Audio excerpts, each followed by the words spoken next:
1 inch is equal to 2.54 centimeters. To convert from inches to centimeters, simply multiply the number of inches by 2.54. For instance, if you've measured an object that's 35 inches long and you want to know how many centimeters it is, multiply 35 by 2.54 to get 88.9 centimeters. To convert back to inches, divide the number of centimeters by 2.54. If you want to show your work in a little more detail, use the formula I for inches times 2.54 centimeters divided by 1 inch equals x centimeters.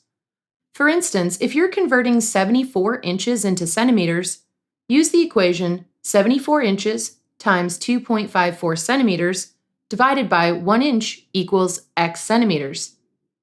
Cancel out the inches to get 74 times 2.54 centimeters equals x centimeters, which gives you the result of x equals 187.96 centimeters.